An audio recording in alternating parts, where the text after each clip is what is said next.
அனைவருக்கும் வணக்கம். இன்னைக்கு செப்டம்பர் 9ஆம் தேதி, கிட்டத்தட்ட செவ்வாய்க்கிழமை. புகழ்பெற்ற எழுத்தாளர் கல்கி அப்படின்ற கிருஷ்ணமூர்த்தி பிறந்த தினம் என்று.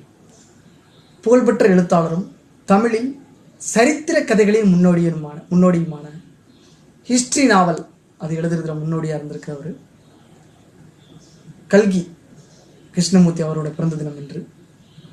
தஞ்சை மாவட்டம் மயிலாடுதுறையை அடுத்த புத்தமங்கலத்தில் 1899 பிறந்தார்.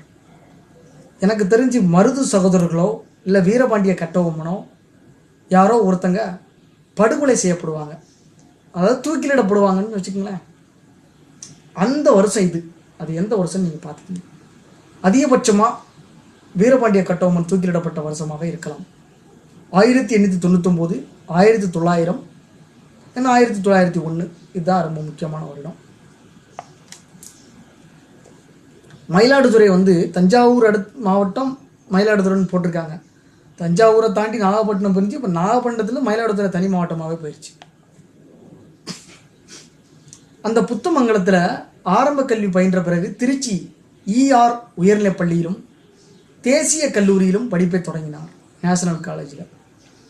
காந்திஜியின் ஒத்துழையாமை இயக்கத்தால் ஈர்க்கப்பட்ட இவர் படிப்பை விட்டுவிட்டு கரூரில் நாமக்கல் கவிஞர் தலைமையில் நடந்த கூட்டத்தில் பேசி கைதானார். ஏன்னா நாமக்கல் கவிஞர் நாமக்கல் மாவட்டம்.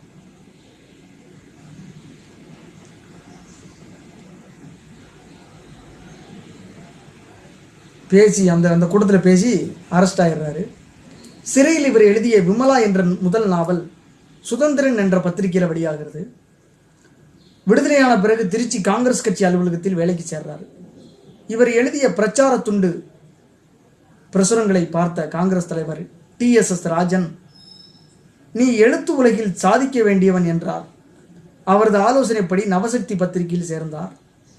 புதிதாக தொடங்கப்பட்ட ஆனந்த விகடன் இதழுக்கு ஏட்டிக்கு போட்டி என்ற நகைச்சுவை கட்டுரையை எழுதி அனுப்பினார்.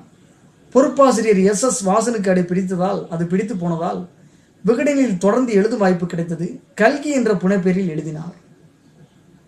தமிழ் தேனி, அகஸ்தியன், லாங்கூலன், ராது, தமிழ் மகன், விவசாயி என்ற பெயர்களிலும் எழுதி வந்தார். ராஜாஜியின் விமோசனம் பத்திரிகையின் துணை ஆசிரியராக டெபுட்டி எடிட்டராக இருந்திருக்கிறாரு. உப்பு சத்தியாகிரகத்தில் பங்கேற்று சிறை சென்றார். விடுதலையானதும் ஆனந்த விகடன் பொறுப்பாசிரியராக மாறினார். இவரது முதல் தொடர்கதையான கல்வனின் காதலி திரைப்படத்துக்காகவே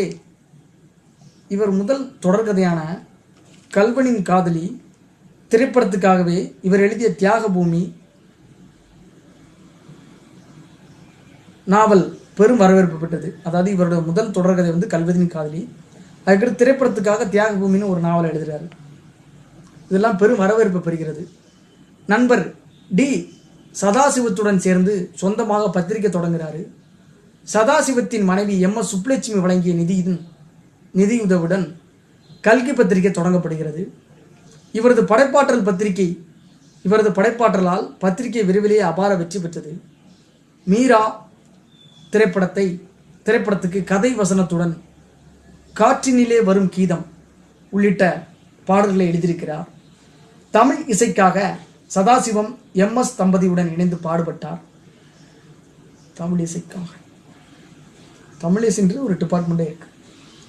35 சிறுகதை தொகுதிகள், புதினங்கள், கட்டுரைகள், பயணக்கட்டுரைகள், வாழ்க்கை வரலாற்று நூல்களை எழுதியிருக்கிறார். இவரது பார்த்திபன் கனவு தமிழின் முதல் சரித்திர நாவல்.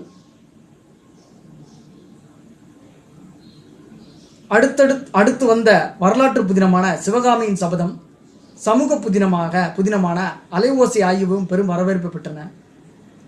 1952 தொடங்கி 3 ஆண்டுகளாக தொடராக வெளிவந்த பொன்னியின் செல்வன் நாவல் கல்கியின் பெயருக்கு வரலாற்றில் நீங்காத இடத்தை பெற்றுத்தந்தது.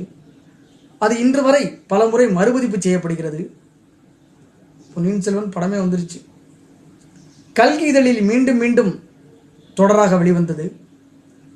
முன்னோடி பத்திரிகையாளர், புனைகதை எழுத்தாளர், கலை விமர்சகர், கட்டுரையாளர், பாடலாசிரியர், சுதந்திர போராட்ட வீரர் என பன்முக திறன் கொண்ட கல்கி 55 வயது 1954ஆம் ஆண்டு நம்மளை விட்டு நீங்கினார், மறைந்து போனார்.